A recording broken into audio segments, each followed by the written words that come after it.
Voilà, au nom du groupe Mescar et de Procléro, je suis très heureux de vous accueillir ce matin. Bienvenue à toutes et à tous.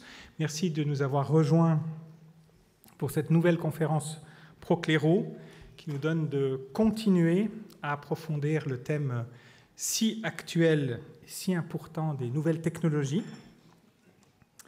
Comme pour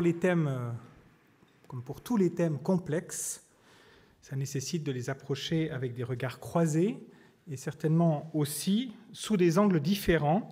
En décembre, pour ceux qui étaient là, vous vous en souvenez, nous avions accueilli le père Éric Salobir, dominicain, président du réseau optique, observateur avisé de l'évolution des nouvelles technologies. Aujourd'hui, nous allons être éclairés par un autre regard sur les nouvelles technologies, le regard du philosophe, et d'un philosophe exigeant, qui ne se contente jamais, vous le remarquerez certainement, d'une approche superficielle, mais qui cherche toujours à mettre en lumière le fondement de toute chose. Chers amis, nous avons l'immense joie d'accueillir ce matin Fabrice Adjadj, philosophe, directeur de Philanthropos, l'Institut européen d'études anthropologiques à Fribourg, en Suisse, conférencier réputé. Si vous ne l'avez jamais entendu, bien, vous le saurez dans quelques minutes, et auteur de très nombreux ouvrages. Cher Fabrice, je vais te dire vous, alors qu'on se dit tu habituellement, mais c'est plus classe. Je vous remercie du fond du cœur de votre disponibilité, d'avoir accepté de quitter la belle ville de Fribourg, qui est la mienne aussi d'origine, pour passer cette matinée avec nous. Vous vous retrouvez dans un cadre tout autre que celui qui vous amenait à Paris l'an dernier, à la même époque, puisque c'est à vous qu'avait été confiée par l'archevêque de Paris la mission d'assurer les conférences de Carême à Notre-Dame de Paris. Donc même temps, celui du Carême, mais autre lieu et pour une part, autre public et autre thème. Les nouvelles technologies sont entrées dans notre vie et sont présentes au quotidien, nous facilitant la vie sur beaucoup d'aspects. Elles ont créé beaucoup d'opportunités nouvelles et pour un public très large. Pourtant, intuitivement, nous ne nous sentons pas toujours rassurés, comme si les nouvelles technologies avaient sur nous un impact plus important, plus profond, plus invisible que nous le pensons, un impact difficilement mesurable et peut-être irrémédiable.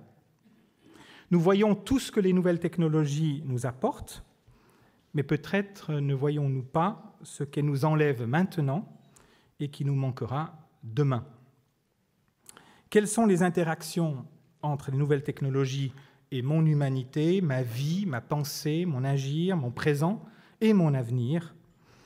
Fabrice, nous sommes impatients de vous écouter. Quels sont les impacts des nouvelles technologies sur la personne humaine, opportunités ou menaces? À vous la parole.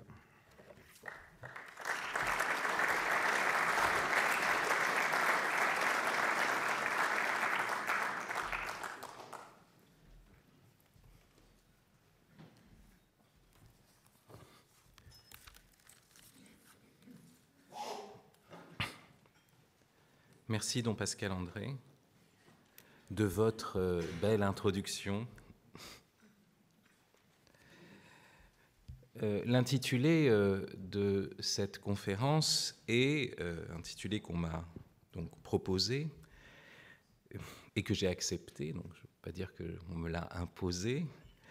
Quels sont les impacts des nouvelles technologies sur la personne humaine? Point d'interrogation. Opportunité ou menace? Point d'interrogation. Lorsqu'on est face à un tel sujet, très vite plane sur nous l'ombre de ce qu'il est désormais commun d'appeler le transhumanisme. Et il s'agirait de parler encore du transhumanisme, de le dénoncer.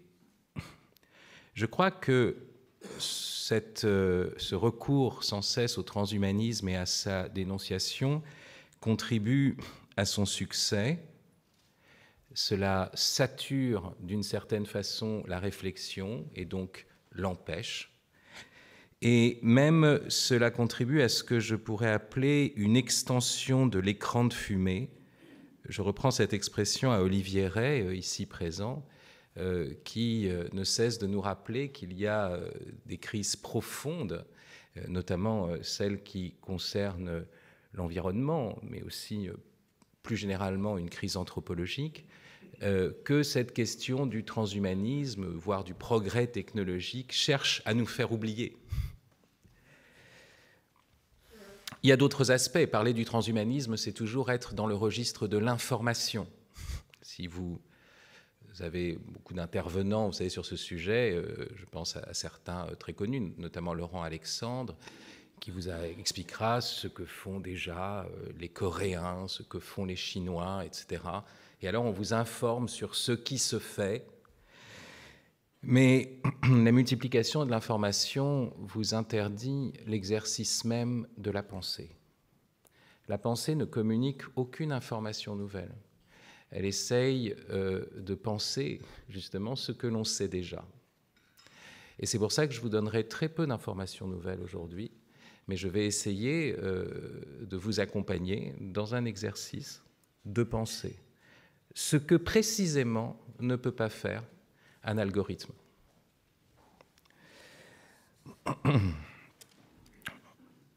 Pourquoi est-ce que cette dénonciation du transhumanisme est elle-même une forme de complicité? D'abord parce que, et c'est ce qui apparaît en premier lieu, cette dénonciation nous fait oublier ce qui est premier, à savoir l'annonce, non pas la dénonciation, mais on pourrait dire l'annonciation de ce que c'est qu'être humain. Et vous remarquerez que souvent, lorsque nous accusons le transhumanisme, nous oublions de penser ce que c'est qu'être humain. Et c'est un des enjeux fondamentaux. Et nous sommes en retard, en régression, par rapport à ce questionnement-là, qui est d'ailleurs le questionnement philosophique par excellence, mais qui est aussi au cœur, comme vous le savez, de la révélation chrétienne. Lorsque Jean-Paul II écrit sa première encyclique, Redemptor Hominis, il dit justement que cette révélation de Dieu révèle aussi ce qu'est profondément l'humain. Et donc, oublier ce que c'est qu'être humain nous rend en réalité désarmés dans notre dénonciation même. Mais ça n'est pas que ce problème qu'il faut considérer. Il y en a deux autres, et c'est surtout sur le second que je voudrais m'attarder. Le premier problème, c'est que la dénonciation de l'emprise technologique peut aboutir à la diabolisation de la technologie. Diabolisation telle que certains pourraient penser qu'il suffirait de se débarrasser de cette emprise technologique pour que le monde aille beaucoup mieux. C'est ce que j'appellerais la niaiserie contre-utopique. Il y a une utopie, bien sûr technologique, utopie dangereuse, utopie qui a remplacé les utopies politico-sociales du XIXe siècle et qui, au XXe siècle, se sont réalisées sous un mode totalitaire et qui ont dévoilé leur vraie nature. Mais il peut y avoir aussi une logique contre-utopique qui est encore une utopie, en se disant il suffirait qu'on se débarrasse de tout cela et il n'y aurait plus de mal dans le monde. Il n'y aurait plus de mal dans le monde. Alors je vous le rappelle qu'on s'égorgeait très bien durant la guerre de 30 ans et que ceci n'est absolument pas, vous voyez, lié simplement à des questions, la question du technologisme. Mais quand on fait cela, diaboliser la technologie au lieu de la relativiser, et c'est ça l'enjeu de cette conférence, on tombe en plus dans une mentalité qui est elle-même technologique. Quelle est cette mentalité? C'est de croire qu'il y a une solution aux problèmes humains. c'est de penser que nous pourrions, grâce à une certaine recette, sortir du drame de l'histoire. Sortir de l'histoire, de l'aventure, dont le caractère est à la fois comique et tragique. Le problème, vous savez, du technologisme, c'est qu'il nous fait entrer dans la tragédie du refus de la tragédie, d'une certaine façon. Et donc, lorsqu'on se dit, voilà, c'est cela le mal, il suffirait de s'en débarrasser et tout ira mieux, on est encore, au fond, dans une modalité qui cherche une solution à des problèmes et non pas une réponse à un mystère. Donc, dans le procédé technique. Ce qui m'amène au second point. La plupart du temps, la critique de la technologie se fait à partir de ses propres standards.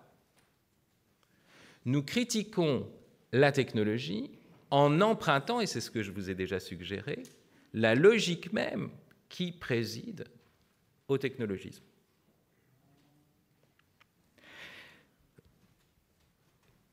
Affirmer cela, c'est essayer de penser cette expression forte que l'on trouve dans l'encyclique Laudato Si du pape François, qui est l'expression de paradigme technocratique.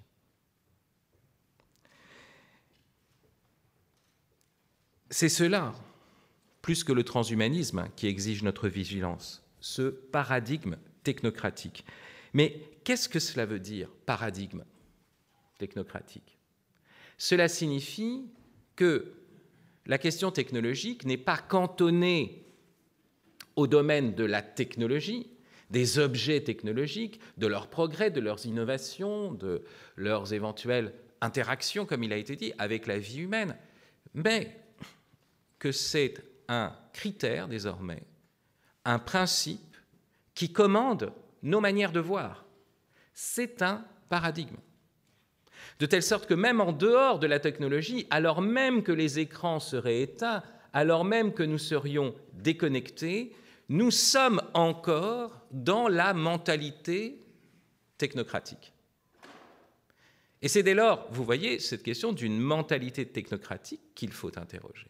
Et c'est là-dessus qu'il faut être vigilant, avant même de dénoncer cet épouvantail du transhumanisme.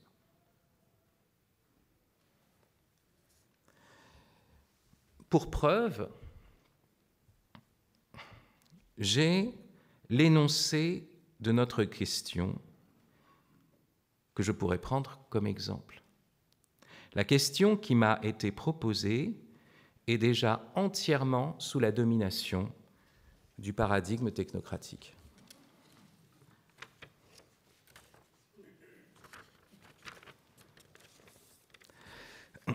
C'est pas contre vous, hein, don Pascal André, vous imaginez bien. Mais enfin, ça va vous appeler à une certaine vigilance. Alors, je reprends la question, vous allez vous en rendre compte.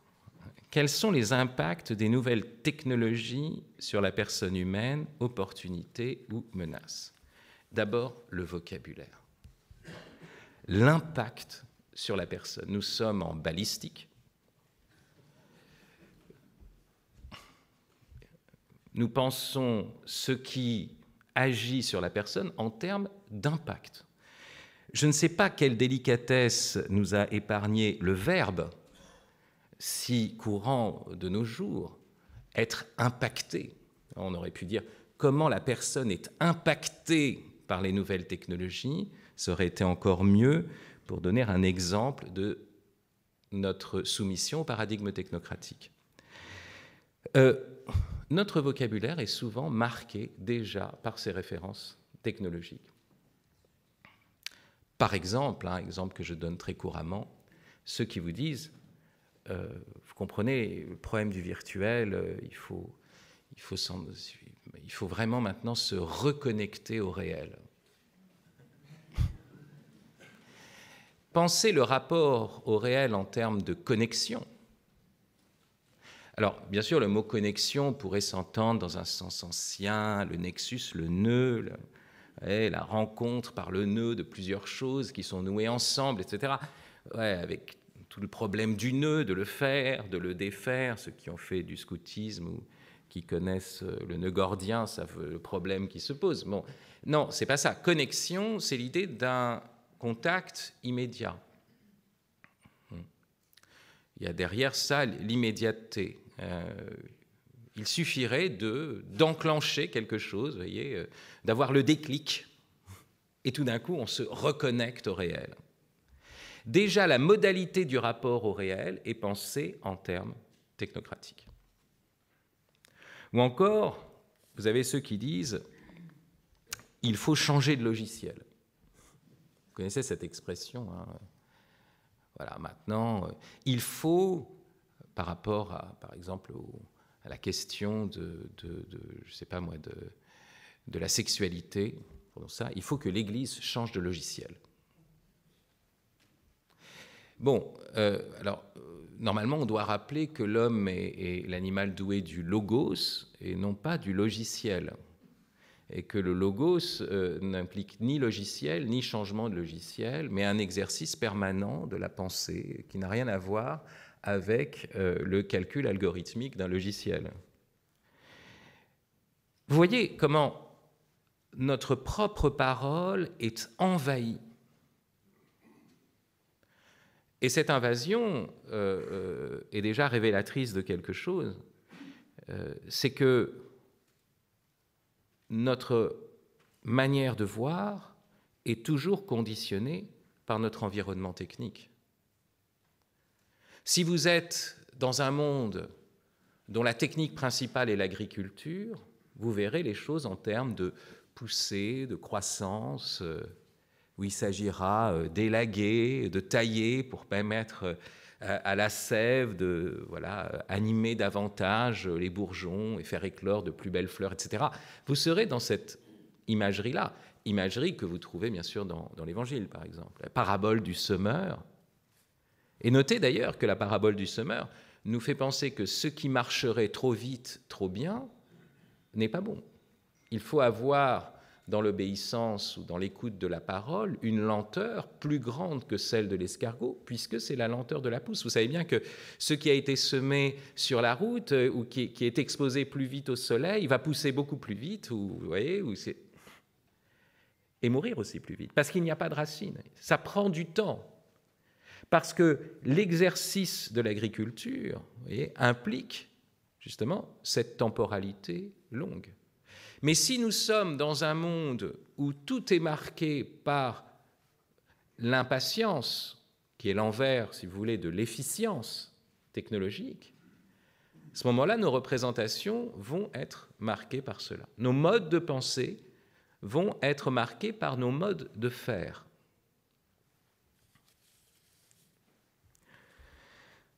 Deuxième point qui ne relève pas du vocabulaire et qui est en lien avec ce que je viens de dire, c'est que la question qui nous est posée est elle-même marquée par la logique. Ce n'est pas simplement le vocabulaire, la logique même du propre paradigme technocratique. Opportunité ou menace. Et si vous raisonnez uniquement en termes d'opportunité ou de menace, c'est que vous raisonnez en termes d'une anticipation, d'un plan, et vous voyez si les choses sont conformes ou pas à votre plan. Votre plan, c'est ça qui définit tel ou tel événement, soit comme une opportunité, soit comme une menace. Vous n'excédez pas la logique planificatrice, vous n'excédez pas la logique, vous voyez, d'une projection, d'une anticipation, et même, je dirais, au fond, d'un calcul. On est dans l'utilitarisme. Calcul des pertes et profits, si vous voulez. Calcul, attention, hein, qui a sa validité dans certains domaines. Je ne suis pas en train de dire que la logique du calcul est à rejeter. Heureusement, quand vous faites de la comptabilité, j'espère que vos calculs sont bons. Mais là, nous essayons de penser l'homme. Vous voyez ? Est-ce que c'est cette logique-là qui doit présider ultimement à notre manière de considérer ce qui affecte la personne humaine. Je vous rappelle, pour ceux qui manqueraient le b.a.-ba de la philosophie, ce texte toujours nouveau, toujours formidable, toujours d'avant-garde, qui s'intitule « L'apologie de Socrate » de Platon. Encore plus nouveau aujourd'hui, justement, dans la période utilitariste. Il est mal, ce que dit Socrate, hein, il est mal, mon ami, d'affirmer comme tu le fais, je m'adresse à Don Pascal André alors, non. Il est mal, mon ami, d'affirmer comme tu le fais qu'un homme de valeur est à calculer ses chances de vie et de mort. Ouais, opportunité, menace. Non, ce qu'il doit considérer lorsqu'il agit, c'est si ce qu'il fait est juste ou non. Vous voyez, penser uniquement en termes d'opportunité et de menace est une manière d'entrer dans une logique calculatrice, utilitariste. C'est ce qui se passe toujours lorsque vous parlez, par exemple, des dangers du transhumanisme. Regardez les dangers. Mais ça veut dire quoi? Que vous voudriez un monde sans danger? Or, c'est précisément le projet du transhumanisme. Donc, danger du transhumanisme, il faudrait éviter le danger, donc plus de calcul, plus de contrôle, plus d'anticipation, plus d'algorithmes.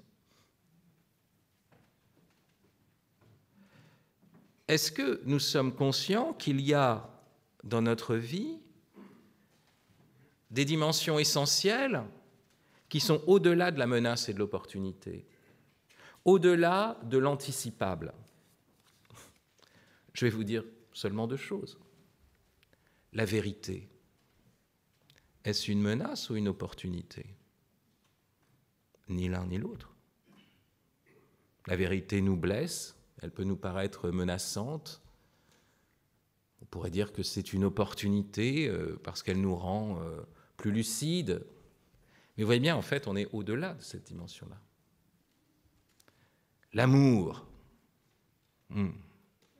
Quand vous êtes un père de famille et que votre jeune fille adolescente frémit des premiers émois, qui sont des émois très intenses, de l'amour, et que vous avez un projet de vie sur elle, voire même un projet de vie morale, vous pensez en termes de menace ou d'opportunité, mais vous savez bien que ce n'est pas une question de menace ou d'opportunité.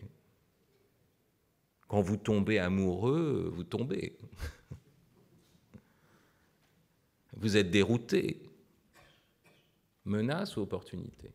Logique de contrôle. La logique, le paradigme technocratique, précisément, voudrait nous faire ignorer les dimensions de la vérité et de l'amour. Tout simplement. Nous sommes dans la post-vérité, comme on dit aujourd'hui, précisément parce que nous sommes sous un régime technocratique où il s'agit de multiplier les informations, de les communiquer très vite, de les percevoir comme des opportunités ou des menaces,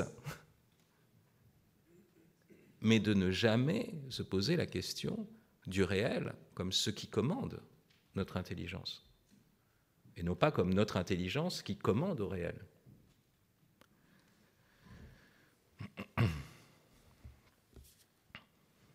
Logique utilitariste, bien sûr, mais aussi ce que l'on pourrait appeler, ce que j'ai l'habitude d'appeler à la suite de Günther Anders, qui parlait de push-button society, ce qu'on pourrait appeler une push-button attitude.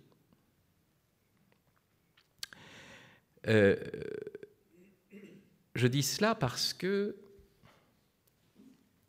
cette dimension-là atteint la spiritualité même. Vous allez dans des endroits et vous cherchez le sens de votre vie, la sortie de toutes vos inquiétudes, et alors on vous propose le repos de l'Esprit Saint, vous savez, d'un seul coup. Vous savez, votre vie, la conversion instantanée, l'instantanéité même des dispositifs technologiques sous un mode évangélique. Oui, mais enfin, sous un mode évangélique, non, sous l'enseigne évangélique, parce que le mode reste celui du paradigme technocratique. Comme si la vie spirituelle n'impliquait pas de lente maturation, comme si la vie spirituelle n'impliquait pas des rechutes, Comme si la vie spirituelle n'impliquait pas un drame permanent qui est au-delà de la question de la menace et de l'opportunité. Vous voyez? Donc là encore, il peut y avoir des formes de spiritualisme qui sont profondément marquées par le paradigme technocratique. Et parmi elles, j'ai parlé de l'Esprit Saint, mais on pourrait prendre bien sûr la méditation transcendantale. Quand vous allez sur le campus de Google, vous n'avez certes pas d'église, en tout cas tant qu'il n'y a pas de canonisation de Steve Jobs, mais vous avez bien sûr un centre de méditation avec des murs nus, des coussins colorés et un maître coréen entre Samsung et Satori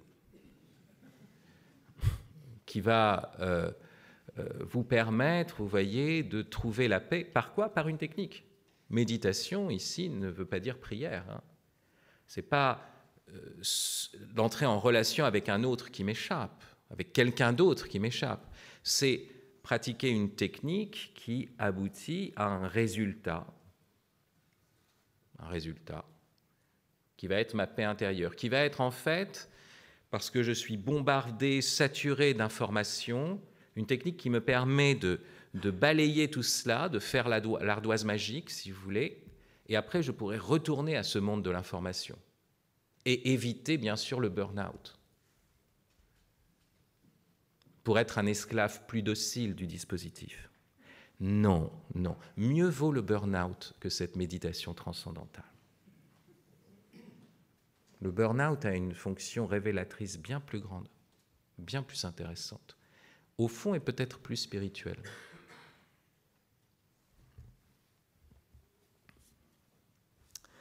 Alors, comment sortir de ce paradigme? Vous voyez, nous sommes dedans, nous sommes marqués par ses logiques, par son vocabulaire. Et c'est là qu'on arrive à la troisième erreur, qui se trouve aussi dans notre question. Parce que là, c'est un festival. Hein.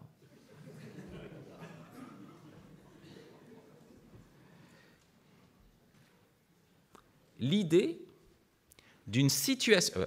Vous allez voir, c'est un paradoxe, parce que je suis en train de vous dire, il faut sortir de ce paradigme pour pouvoir le juger, pour pouvoir prendre conscience, mais en même temps, ce que je vais vous montrer, c'est qu'on ne peut pas tout à fait en sortir. Parce que l'erreur, troisième signe, je vous avais dit, vocabulaire, logique, c'est aussi l'idée qu'il y aurait une situation de l'homme hors de la technique. Comment la technologie, si je ramène la phrase, voyez, comment la technique marque la personne humaine, je pense qu'il y a d'un côté l'homme, de l'autre côté la technique. Ah oui, comme si l'homme n'était pas un animal technicien. Je rappelle que même le Christ, quand on dit « Ah, celui-ci n'est-il pas le charpentier ?» Est-ce qu'il n'est pas le tecton? En fait, ce qui est dit dans le grec. Le technicien, littéralement, l'artisan. Cette dimension est intime à l'humanité. Donc, je pourrais, à cause de l'emprise technologique, dire il faut en sortir. Et donc, inventer une sorte de personne humaine qui serait en dehors de toute technique. C'est la formulation, les impacts des nouvelles technologies sur la personne humaine.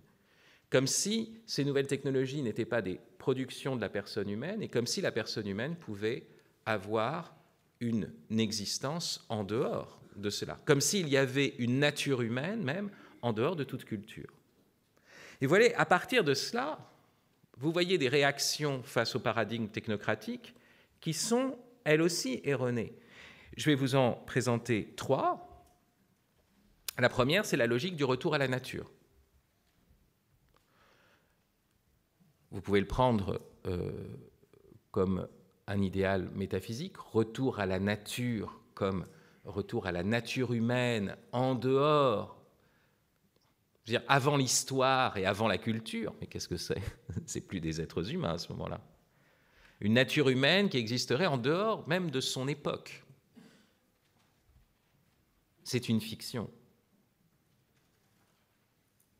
Ou alors, de manière plus vulgaire, retour à la nature, c'est-à-dire retrouver le monde de Bambi. Alors vous savez que ce fantasme d'une nature qui serait le lieu de l'harmonie et de la communion totale des animaux entre eux, ou la prédation et communion, si vous voulez, c'est d'ailleurs un fantasme tout à fait libéral,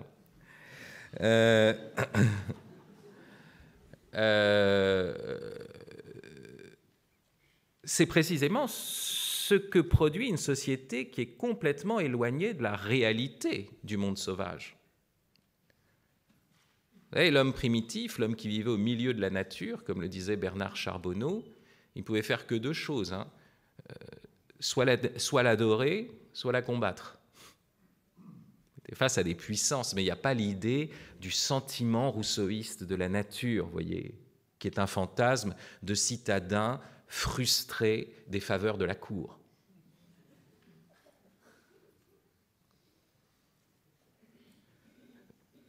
Cette nature harmonieuse, c'est celle qu'inventent nos fonds d'écran, c'est celle qu'inventent les documentaires de BBC Earth.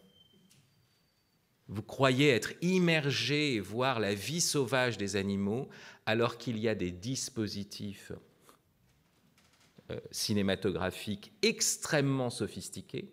Plus le dispositif est sophistiqué, plus il peut vous donner l'illusion que vous êtes en lien avec l'animal sauvage, parce que vous avez des téléobjectifs, parce que vous avez des drones, parce que vous avez... Vous voyez, c'est grâce aux drones que vous voyez l'animal sauvage dans son biotope.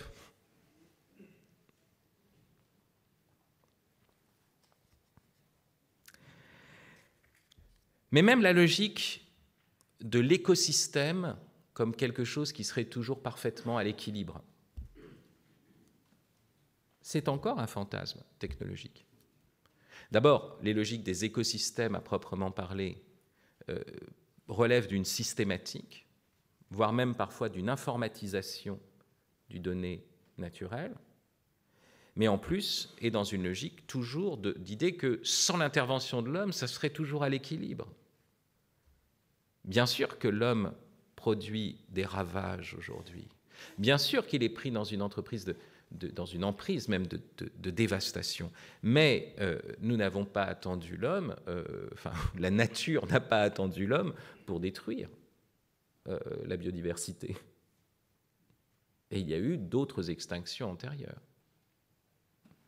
Donc ce fantasme d'un pur retour à la nature, vous voyez, quelle que soit la manière de prendre le mot nature, mais en tout cas en dehors de toute culture, en dehors de l'histoire, en dehors même de la contemporanéité, c'est quelque chose qui est une production du technologisme, qui fait que nous ignorons suffisamment la nature ou le monde sauvage pour croire que ça existe en dehors de la culture ou pour croire que la sauvagerie, c'est l'harmonie.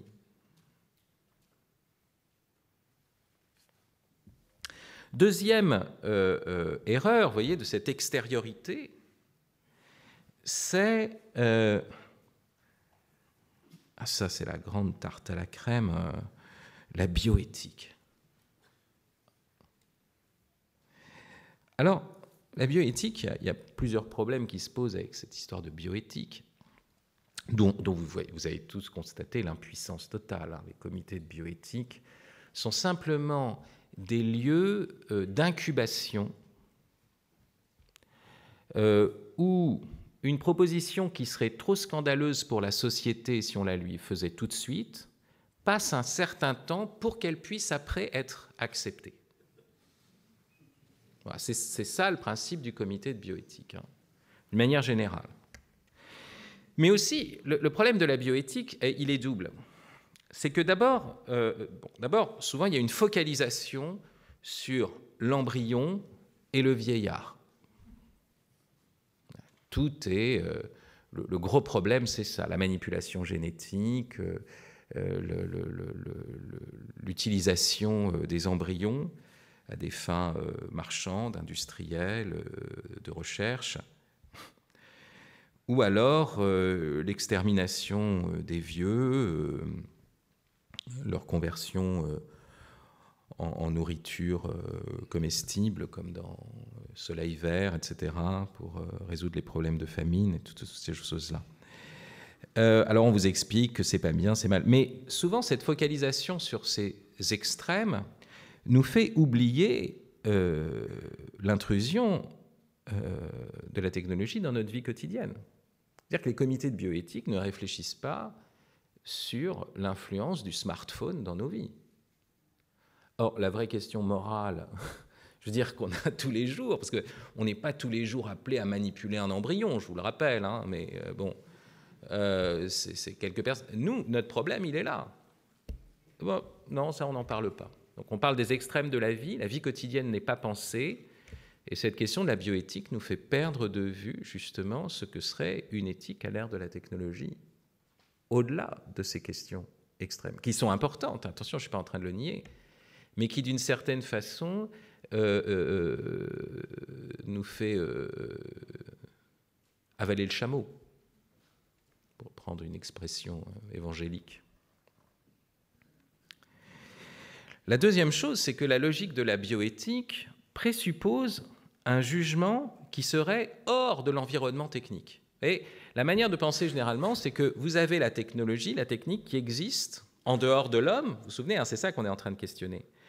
Et l'homme, donc, aurait à en faire bon usage à partir d'un jugement éthique qui existerait indépendamment de l'environnement technologique. Et donc, ce qu'on appelle une conception purement instrumentale, où il s'agirait simplement de faire bon usage de ces dispositifs. Mais le problème, c'est que si ces dispositifs marquent nos mentalités, la question du bon usage est déjà préemptée par le dispositif lui-même. Vous voyez, cette idée qu'il y aurait une extériorité radicale de l'éthique par rapport à l'environnement technique, c'est faux. L'éthique est toujours marquée, conditionnée par son environnement technique.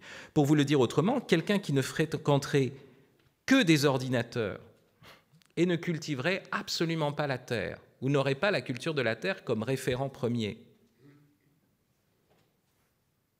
comment voulez-vous qu'il puisse raisonner selon des modalités qui ne seraient pas déjà marquées par la logique technocratique? Donc vous voyez, dire la finance, force anarchique, la technologie, force anarchique, et on va corriger cela par plus d'éthique, c'est très con. Pour le dire avec un vocabulaire approprié, philosophique, etc. Parce que cela suppose que l'ordre éthique est absolument indépendant de l'ordre technique, qu'il existerait une position de l'homme en dehors de la culture ou en dehors du dispositif environnant. Beaucoup de philosophes ont montré, à commencer par Heidegger, que la technique est un mode de dévoilement du réel.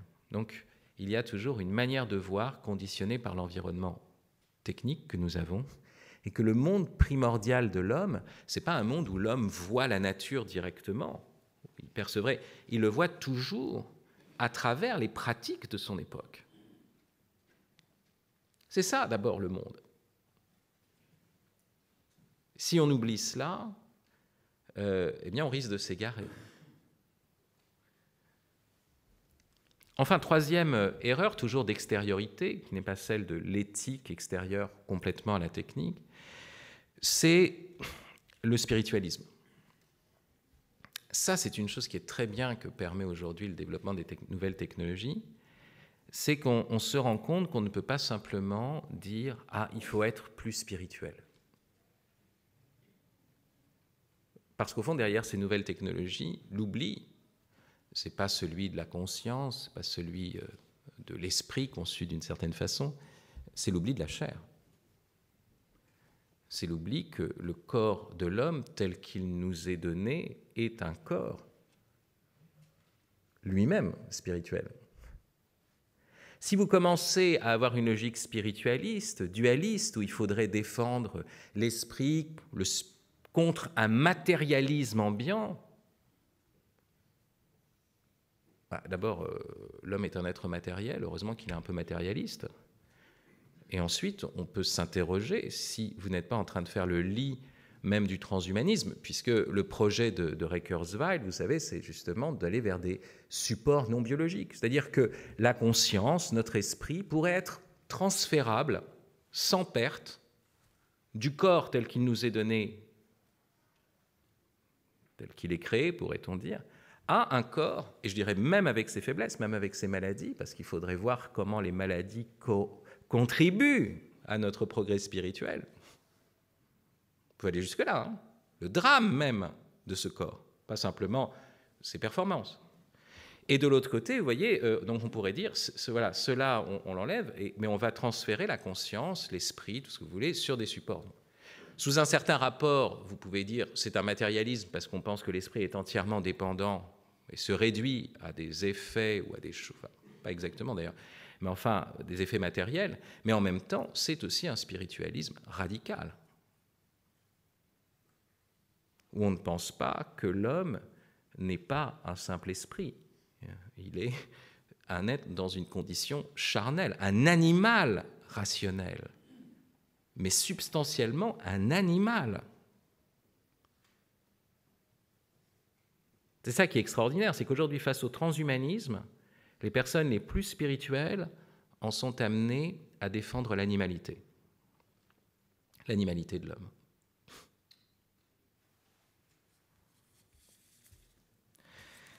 Alors vous voyez, nous sommes face à un gros problème. Il faut sortir du paradigme technocratique et en même temps, nous voyons qu'on ne peut pas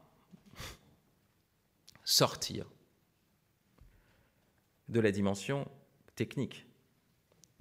Et même que nous n'avons pas à en sortir parce que ça fait partie de notre humanité. Donc comment faire pour opérer un vrai jugement critique ? Non pas en cherchant une position extérieure à la technique, mais en distinguant au sein de la technique, en critiquant la technique par la technique, en critiquant la technologie par la technique. C'est-à-dire en s'interrogeant sur les manières de faire de l'homme et comment certaines manières de faire peuvent justement mettre à distance le paradigme technocratique. Ce n'est pas à partir simplement d'une décision éthique, ce n'est pas à partir simplement d'une affirmation spirituelle, mais c'est à partir d'une manière de déployer nos capacités, je dirais productives, nos savoir-faire au fond. L'originalité de ma démarche dans ma critique de la technologie, c'est qu'elle a toujours consisté à sauver la technique et non pas à la diaboliser. Et donc, la distinction majeure à faire, c'est la distinction entre technique et technologie.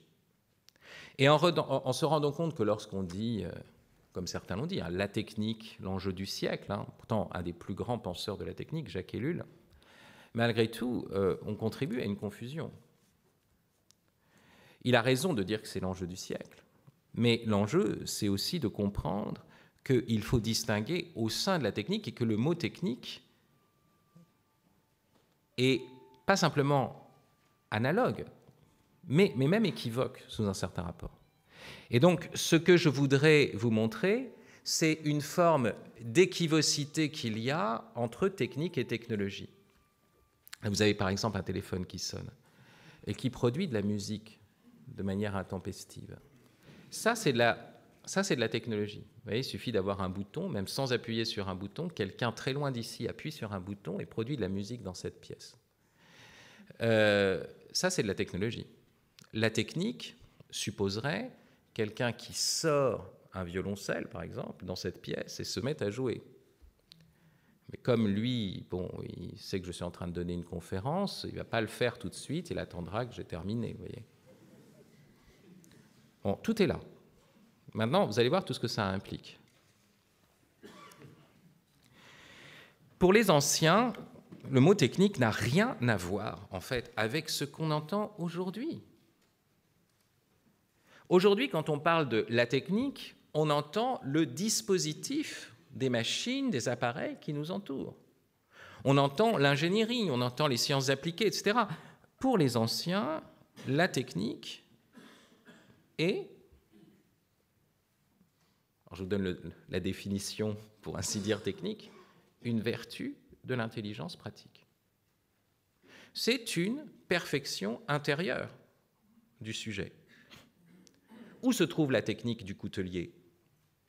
On la voit dans ses couteaux, parce que ses couteaux sont bien faits. Mais la technique se trouve d'abord en lui, dans son savoir-faire. Le mot technique renvoie à un savoir-faire, c'est-à-dire à un perfectionnement de l'opération humaine à travers une pratique répétée. En forgeant, on devient forgeron, etc. Et dès lors, pour les anciens, vous voyez, le technicien est un homme véritablement augmenté. Parce que le savoir-faire vient perfectionner sa puissance d'opérer. Où se trouve la technique? Non pas simplement dans des outils, mais dans ma manière de manier ces outils. Donc, vous avez un violon, bien sûr, un instrument, mais la technique consiste à savoir opérer avec ce violon, et donc vous devenez violoniste. Vous êtes augmenté de telle sorte que vous êtes violoniste. La technologie qui nous propose l'homme augmenté est en réalité une diminution du savoir-faire.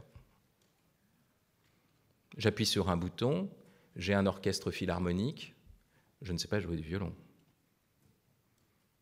Quelle efficacité! J'ai un orchestre philharmonique directement. Vous n'êtes pas obligé d'écouter pendant des mois, des années, les grincements du crin-crin, mon archet. Vous voyez, c'est horrible. Ce par quoi il faut passer pour devenir David Oistrakh. Donc c'est terrible. Non, et puis même, on pense qu'après un certain nombre de décennies, vous pouvez commencer à jouer juste du violon.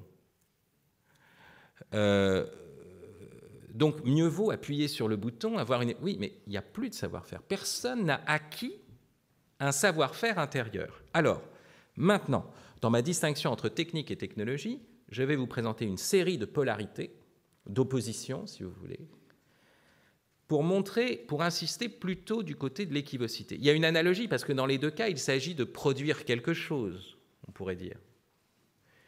Mais il y a une équivoque, parce que lorsque les anciens parlaient de la technique, ils ne parlaient absolument pas des sciences appliquées, qui sont une invention moderne, qui relève de la révolution galiléenne ou cartésienne.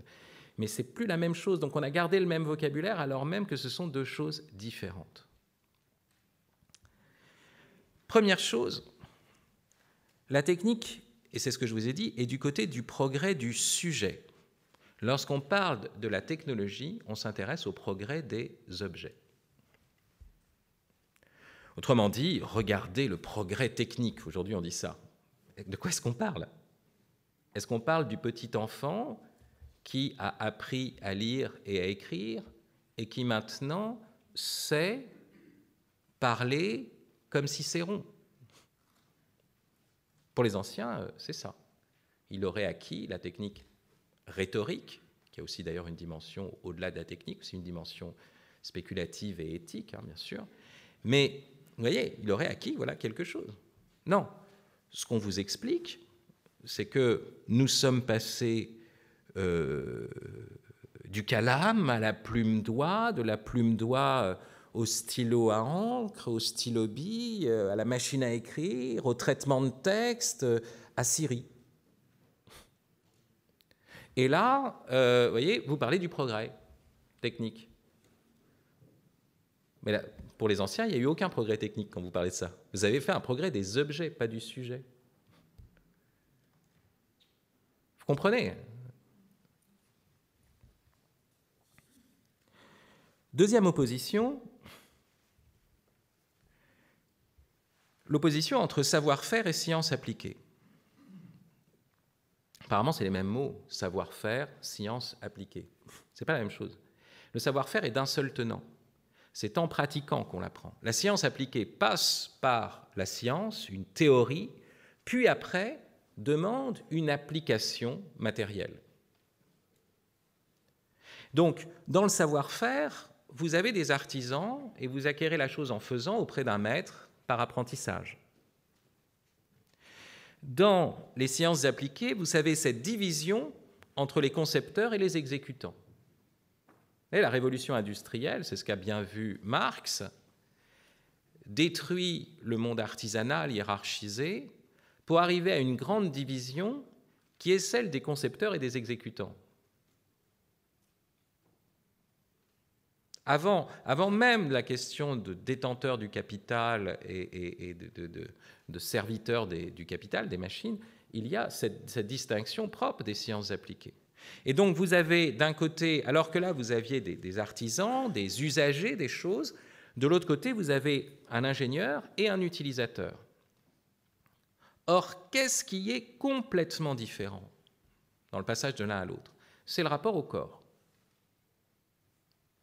Vous avez d'un côté un type qui est cérébral, très intelligent, qui à travers ses équations propose un nouveau dispositif. De l'autre côté, un utilisateur qui n'a pas de savoir-faire, qui appuie sur des boutons et qui bénéficie des nouveaux dispositifs. Vous voyez, de la puissance des nouveaux dispositifs. Dès lors, le savoir-faire disparaît parce que qu'est-ce que c'est qu'un savoir-faire? C'est l'intelligence qui descend dans les mains, ou les mains qui remontent dans l'intelligence. Un pianiste, vous voyez, c'est un rapport au monde où non seulement mon intelligence descend dans mon corps, mais je vais même faire corps avec mon instrument. Et donc, vous voyez, le type de rapport au monde est un type unifié.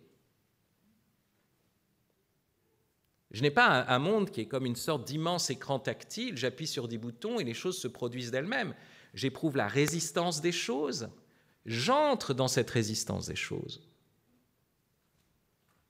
Et je fais l'unité entre mon esprit et ma chair, mais aussi j'entre en résonance, vous voyez, avec le monde. Voilà ce que produit le savoir-faire. Vous pouvez me proposer n'importe quel dispositif, un iPod, vous savez, Steve Jobs qui se promenait comme un mannequin top modèle, vous savez, en présentant le premier iPod et qui disait « Ah oui, regardez, des millions de chansons dans un seul truc que vous pouvez avoir dans votre poche. » Mais moi, je préfère que vous me donniez ma guitare. Parce que le plaisir que j'ai à jouer un morceau, vous voyez, n'a rien à voir avec la simple audition déclenchée par un bouton à travers des écouteurs. Rien à voir. Parce que dans la guitare, je jouis, vous voyez, du rap. Alors ça sera moins bon, bien sûr, hein, que peut-être en termes de performance, mais je jouis d'un contact, du lien entre mon esprit et mon corps, l'instrument même, le son même, la matière du son, et puis même la communauté qui va se rassembler peut-être autour du fait que je joue de la guitare, alors que chacun peut être avec son iPod, écouter sa musique avec ses écouteurs. J'y reviendrai. Troisième, donc vous voyez, ce qu'on appelle le digital est précisément le lieu où l'on perd ses doigts. C'est un des grands paradoxes, et encore une usurpation, vous voyez, des termes. Troisième point, c'est un point que je tiens du grand philosophe américain Albert Borgman, grand penseur de la technique. Il y a une opposition entre une pratique, c'est ce que je suis en train de vous dire, hein, mais vous allez voir, pratique des choses et une consommation des marchandises. D'un côté, vous avez une chose qui a une consistance et vous devez apprendre à la pratiquer. De l'autre côté, vous avez des marchandises et vous les consommez. Et ce qui permet le lien entre votre consommation et l'arrivée de la marchandise, c'est précisément le dispositif, l'appareil, ce que Borgman appelle « device ». Ce n'est pas machine, hein, c'est device, l'appareil, ce n'est pas une machine. Qui est le lien entre une consommation, vous voyez, et une machinerie qui est cachée, comme dans la grande distribution. Vous voyez, ce n'est pas simplement lié à un device, ce n'est pas simplement nos appareils électroniques. La grande distribution. Je veux du poulet, je vais chercher du poulet, je ne sais pas le temps qu'il faut pour élever un poulet, je ne sais pas d'où vient le poulet, j'ai la vague idée d'un business agroalimentaire derrière, je ne sais pas comment ça marche. Donc en plus, il y a ce que j'appelle moi un néo-obscurantisme qui se produit dans ce dispositif-là, parce que la machinerie se cache derrière le dispositif. Or, vous voyez que ça implique deux types de rapports au monde complètement différents, dit Borgmann. D'un côté, dans la pratique des choses, j'éprouve la résistance, la consistance des choses. Et donc, je suis face à une réalité qui est une réalité ordonnatrice, qui a son propre ordre, ce que lui appelle « commanding reality ». Et de l'autre côté, lorsque je suis dans la consommation des marchandises, tout est à ma disposition. J'appuie sur un bouton et j'obtiens, vous voyez, les choses automatiquement. Et donc, il appelle ça « disposable reality ». Vous voyez, c'est-à-dire que deux manières de voir le monde. Vous voyez, on cherchait l'impact sur la personne humaine, mais en réalité, vous voyez, c'est pas extérieur, c'est pas un impact. Deux manières de voir le monde différentes. Quand je suis dans la pratique des choses, je conçois la réalité comme ayant un ordre qui s'impose à moi et que je dois respecter. Quand je suis dans la consommation des marchandises, je conçois la réalité comme quelque chose qui est à ma disposition, à portée de main, qui répond à mes impulsions. Disposable reality, ça veut dire réalité disponible, mais ça veut dire aussi réalité jetable. Alors, cela implique trois choses. C'est la subdivision de ces points. Ce dernier point, une distinction entre pratique des choses et consommation des marchandises. Le fait que la technique est du côté de l'attention, alors que la technologie est du côté de la pulsion. Le principe de la technique, du savoir-faire, c'est d'être attentif à la réalité. Vous êtes un luthier, vous voyez comment est fait le bois, vous voyez les veines du bois, vous n'allez pas le travailler n'importe comment. Donc vous avez l'exigence d'être attentif. Il y a une culture de l'attention qui se développe, ce qu'a bien montré Matthew Crawford dans ses deux livres, Éloge du carburateur et puis Contact. Et de l'autre côté, qu'est-ce que fait l'appareil technologique? Il cultive en nous le pulsionnel. D'où ces phénomènes très étonnants de personnes qui sont derrière leurs ordinateurs, qui ont l'air d'être des êtres humains, et puis tout d'un coup, quand il y a bug ou quand l'ordinateur rame, ils deviennent fous. Ils entrent dans une sauvagerie, parce que dès que le dispositif ne peut plus répondre à leur impatience, ils n'y arrivent plus. Ce que montre très bien la littérature de Ballard, vous savez, l'auteur de Crash, mais aussi l'auteur de IGH, immeuble de grande hauteur.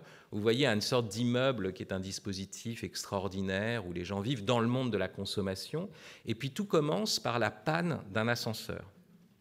Et il suffit ça pour que l'immeuble peu à peu régresse vers une sauvagerie radicale. C'est toujours ça ce que montrent les romans de Ballard, la sauvagerie qui couve sous le monde technologique. Parce que le monde technologique, progrès des objets, implique une régression du sujet, une régression technique, une régression de l'attention.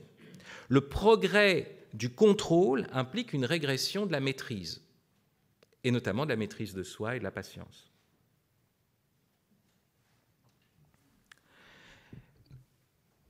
Le deuxième point, c'est que la logique du savoir-faire, la pratique des choses, implique toujours une modalité qui est liée à la tradition et au renouvellement. Je vais vers un maître, j'apprends auprès de ce maître, donc je m'inscris dans une tradition. Je suis dans un lignage, je suis dans une appartenance historique, communautaire. Et je renouvelle ce qui m'a été donné. Vous voyez, Dante est l'héritier d'Arnaud Daniel et des poètes provençaux, des troubadours. Pourtant, il fait une œuvre radicalement neuve. Vous voyez, tradition et renouvellement. Non pas innovation, attention, renouvellement.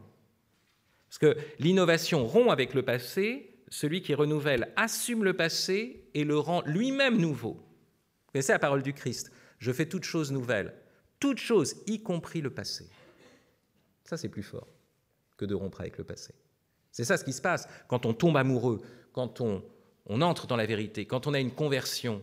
Ce n'est pas une rupture. C'est au contraire une assomption. Tout ce que nous avions vécu avant, nous le voyons dans une autre lumière. Ce n'est pas une perte du passé, vous voyez, c'est cette assomption du passé dans la lumière. Or, dans le domaine du savoir-faire, c'est comme ça. On est un héritier, on est un disciple, et on devient maître à son tour pour d'autres disciples. Alors que du côté de la technologie, on est dans le dispositif, non pas tradition, renouvellement, mais innovation, obsolescence. L'innovation disruptive. Et on nous présente cette disruption comme une merveille, c'est-à-dire alors que c'est l'incapacité au renouvellement du passé même, à l'assomption du passé lui-même. Le surhomme, comme je le dis souvent, ça sera un homme nouveau au sens de l'innovation, pas au sens du renouvellement, mais donc ça sera aussi automatiquement un homme soumis à l'obsolescence. Dès que vous calez la génération humaine sur la génération des produits, le produit de génération N+1 rend automatiquement obsolète le produit de génération N. Et dès lors, le surhomme est un homme jetable. Le surhomme est précisément l'homme obsolète. C'est ça, la logique qui est derrière celle de la technologie. Attention, je mets en relief des logiques, ça ne veut pas dire, je vous le rappelle, que l'innovation est en soi mauvaise, etc. Mais on parle de ce qu'elle implique sur la personne. Après, vous allez voir ma conclusion, dont on s'approche. Il me reste encore 5 minutes, disons. Autre remarque, c'est une remarque que fait Borgmann lui-même.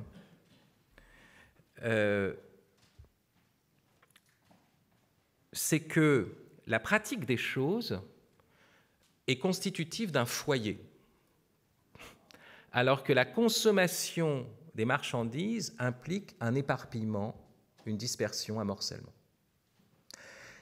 Quand il y a une pratique où je vois un homme qui est un maître, je me tourne vers lui.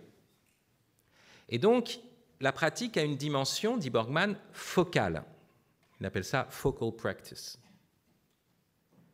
Elle attire autour. Vous voyez, imaginez un grand boulanger. Vous savez qu'il y a un grand boulanger. Les gens font la queue le dimanche, vous voyez, devant sa boulangerie. Vous le voyez. On va vers lui. Il constitue un centre. Mais ça vaut aussi pour la famille. Si vous avez un père qui est un père qui a des savoir-faire, eh bien, le fils va se tourner vers le père pour lui demander « mais alors comment on fait ?» Et il va regarder, vous voyez, et il va y avoir un rassemblement. S'il y a une pratique des choses, comme il s'agit d'être en contact aussi avec cette chose même, on va se rassembler autour de la chose. Vous jouez d'un instrument, quelqu'un d'autre joue un instrument dans votre famille, voilà, et vous allez jouer ensemble. La technologie détruit, mais de manière radicale, vous voyez, ce n'est pas simplement au sens de la famille, détruit tout foyer. Parce que chacun peut devenir un consommateur solitaire. Il n'est pas d'abord lié à l'autre, mais il est d'abord lié à un dispositif.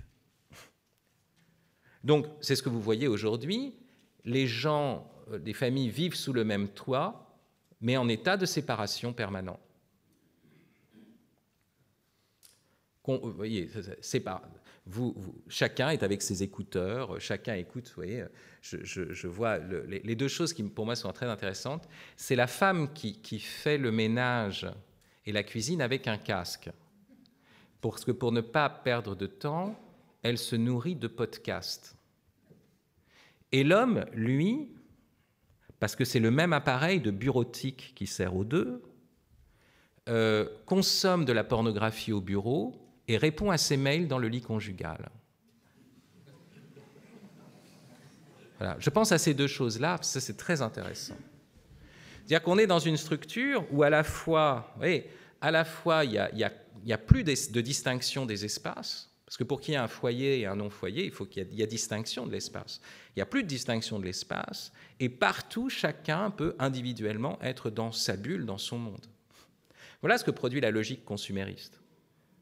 je peux prendre d'autres exemples. Vous allez manger dans la porte du frigidaire du prêt à consommer. C'est pareil. Alors que, vous voyez, la pratique focale par excellence, c'est le repas. Pas pour rien d'ailleurs que le lieu de la communion, c'est un repas. Oui, je veux dire, bon, et donc on fait la cuisine ensemble, on dresse la table ensemble. Je vous rappelle que chez les Juifs, la loi orale s'appelle la table dressée. Dresser la table, précisément la pratique première, vous voyez, de la loi divine. Parce qu'autour de la table, la communauté se rassemble, parce que je constitue un foyer. Voilà ce que la consommation fait disparaître. Perte du foyer, donc. Mais puissance, vous voyez, où chacun peut avoir accès à des torrents d'informations, de choses, vous voyez, parce qu'il y a ça de l'autre côté qui est fascinant. Enfin, dernier point, pratique des choses, consommation des marchandises. Il y a le mot marchandise que je n'ai pas commenté. Lorsqu'on est du côté du savoir-faire, de la technique des anciens, on est dans des logiques de production et d'usage. On sait produire soi-même ou alors on sait user soi-même. Je vous rappelle que l'art, la technique la plus élevée, nous n'avons même pas de mot en français pour le dire. C'est pour vous dire combien nous sommes loin de cela, alors que c'est essentiel. Ce n'est pas l'art de produire. Vous voyez, ceux qui disent il ne faut pas consommer la nourriture, il faudrait la produire soi-même. Et que c'est ça l'enjeu, l'alternative entre consommation et production par soi-même. Mais ce n'est pas ça qui est premier chez les Grecs, et notamment chez Aristote. L'art qui gouverne à tous les autres arts, c'est l'art d'user des choses. Celui qui possède vraiment la flûte, ce n'est pas celui qui la produit, c'est celui qui sait en jouer. Donc c'est le savoir-faire qui sait user ultimement des choses. La question n'est pas d'avoir produit toutes les nourritures qu'on va mettre sur la table, vous comprenez, mais de savoir bien en user, de telle sorte qu'on n'est pas dans cette logique de consommation où, comme nous n'avons plus vraiment l'usage des choses, mais nous les utilisons sans jamais vraiment les posséder, sans jamais que ce soit un lieu de plénitude, eh bien nous ne cessons d'en acheter d'autres, etc. Et donc, on aboutit à cette chose-là que Ivan Illich a très bien décrite par la phrase suivante. Le progrès, qu'il appelle le progrès économique, a consisté, on pourrait dire le progrès technologique aussi, a consisté à faire en sorte que ce que les gens faisaient par eux-mêmes, ou ce dont ils savaient user par eux-mêmes, ils doivent désormais l'acheter. La technologie est profondément liée à une marchandisation généralisée. Ton bras, c'est ton bras, oui, c'est bien, il peut faire certaines choses. Mais si je te donne une prothèse performante, c'est mieux, oui, mais la prothèse, il faut que je l'achète. Et il faut désormais que je me soumette au régime de la marchandise, dans mes organes même, c'est-à-dire le fait que j'achète les nouvelles prothèses, quand il y en a de nouveau, les adjonctions, les extensions, les nouvelles applications, que j'achète la réparation, la maintenance, que je souscrive une assurance, vous comprenez ? Et on arrive à cette marchandisation généralisée. Il ne faut pas oublier le lien très fort qu'il y a entre transhumanisme et extension du domaine de la marchandise, puisque même le corps devient une marchandise quelconque. Dites-vous bien ici que je ne suis pas en train de critiquer la notion critiquer le vrai marché. Je suis un claudélien et je pense que tout marché est sain, S-A-I-N-T. Et que le vrai marché n'est pas le marché autorégulateur où il n'y a pas de marché. Le vrai marché, c'est deux paroles, deux hommes qui échangent autour d'une chose, l'un dit à l'autre « j'ai besoin de ça », ah oui, mais il me dit « oui, voilà, alors combien tu me le fais ?» Et il dit « je te le fais tant », mais il dit « oui, mais moi tu comprends, moi j'ai ces problèmes, moi j'ai 8 enfants, alors faut quand même, et puis j'en ai peut-être plus besoin ». Alors l'autre lui dit « oui, mais moi j'ai peut-être pas 8 enfants, mais j'ai ma vieille mère dont je m'occupe, donc vous savez ce qu'il y a dans les souks, ça c'est du marché. » C'est-à-dire le cœur de l'acte du passage de la valeur d'usage à la valeur d'échange. Donc, le fait qu'une chose devienne une marchandise, c'est ce que j'appelle un échange autobiographique. quelque chose d'extrêmement profond. Donc je ne suis pas en train de critiquer en soi, je suis en train de montrer qu'il y a des domaines qui doivent relever de la marchandise et il y a quelque chose de très grand dans l'usage de la parole, de la confiance dans le monde marchand. Mais ça n'a rien à voir avec la technocratie du marché autorégulateur tel que nous le présente Adam Smith. Vous voyez, c'est plus la même chose. Ce qu'on a appelé économie de marché est précisément la disparition du marché humain. J'en arrive à ma conclusion. Il ne s'agit pas ici donc de diaboliser la technologie. Il ne s'agit pas de lui opposer une sorte de position souverainement éthique. Il s'agit d'adopter une attitude technique, d'affirmer la dimension technique de l'homme, d'affirmer la grandeur humaine de la technique, mais justement de comprendre que souvent le progrès technologique aboutit à une régression technique. Et dès lors, si l'on pose la question lequel est supérieur entre le savoir-faire de l'artisan et les sciences appliquées de l'ingénieur, il est évident qu'en termes d'efficience, ce sont les sciences appliquées. Mais il est évident qu'en termes d'accomplissement ou de finalité, et derrière tout ça, il y a vraiment cette question de la cause finale, la primauté de la cause finale sur les autres causes, du côté de l'accomplissement et non pas de l'efficience, du côté de la fin et non pas de la cause efficiente, c'est la techné, le savoir-faire qui est supérieur, parce que c'est le sujet humain qui progresse. Et dès lors, de ce point de vue-là, il ne faut pas diaboliser la technologie, mais la subordonner. Comprendre, en fait, que ce n'est pas la technique qui doit céder la place à la technologie, mais que la technologie doit être subordonnée au savoir-faire.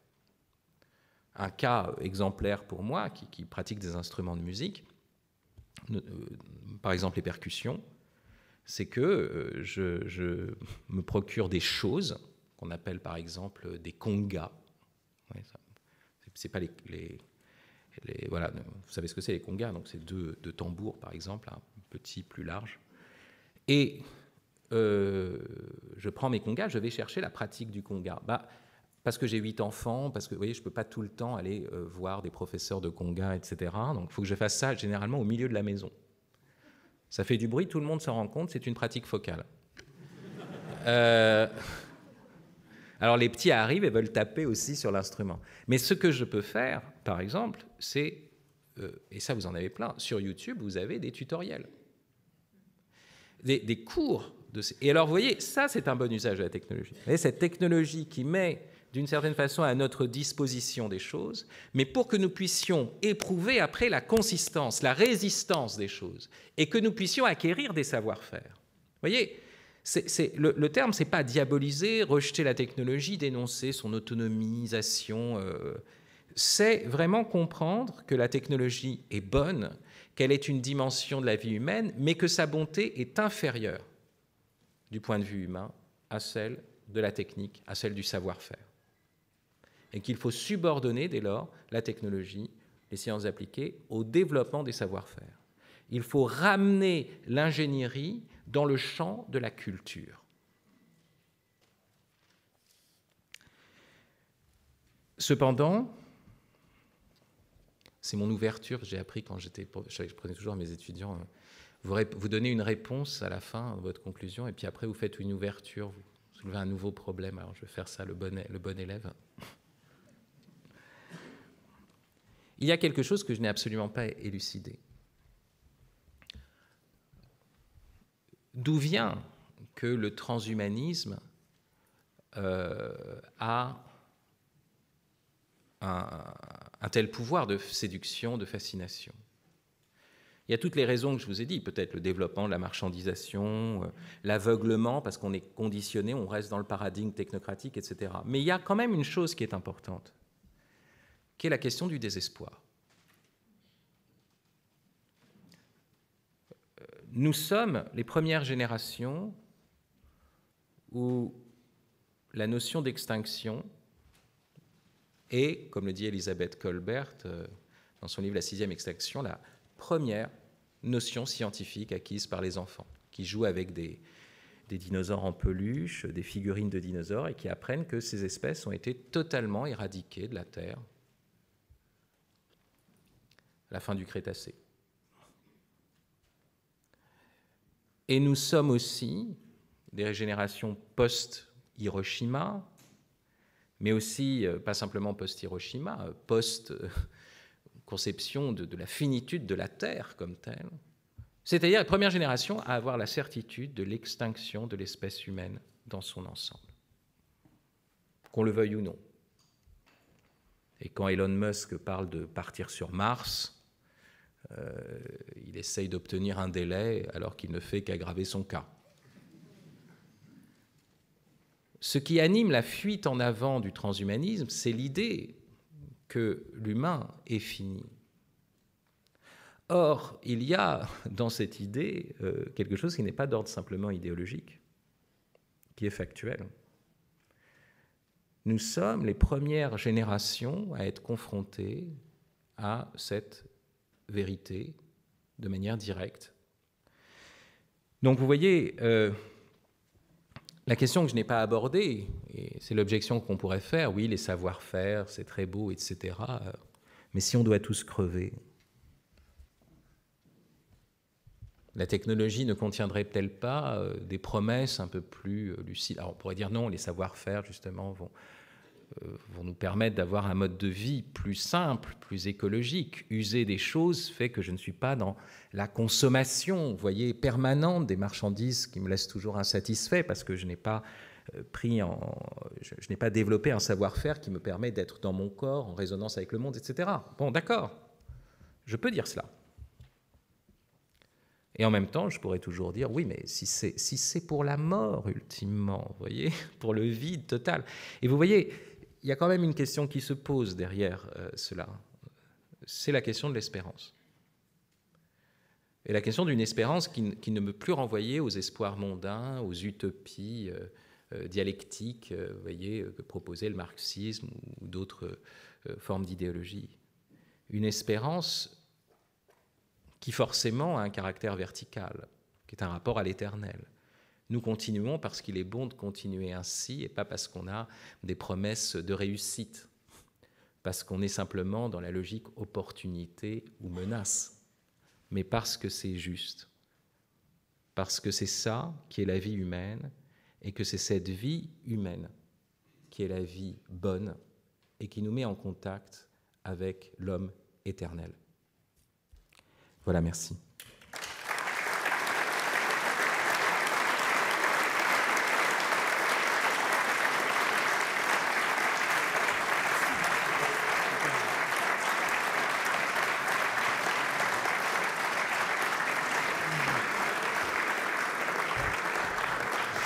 Merci infiniment, Fabrice Adjadj, d'avoir réussi avec un très mauvais titre à faire une si excellente conférence.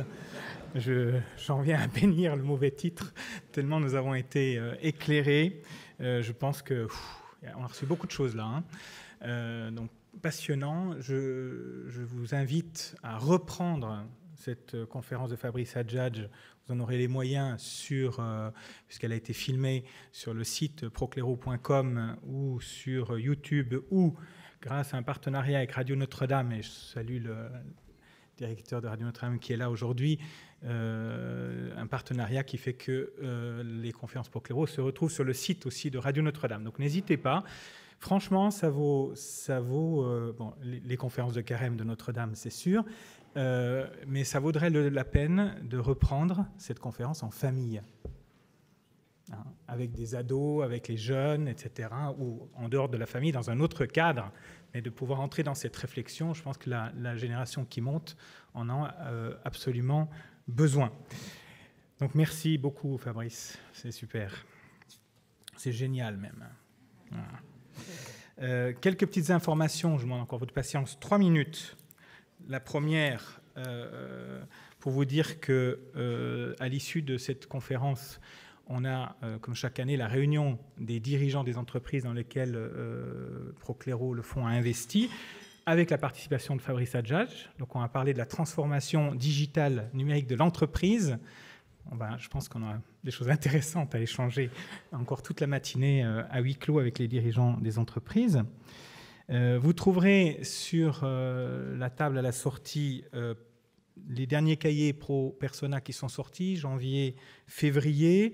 Vous aurez aussi une nouvelle plaquette présentant Procléro, parce que le fonds a été transformé en SICAV au mois de janvier, donc une nouvelle plaquette. Vous trouverez aussi la lettre d'information annuelle qui reprend un peu tout ce qui a été fait pendant l'année 2018. Donc ne partez pas sans vous servir, c'est là pour vous.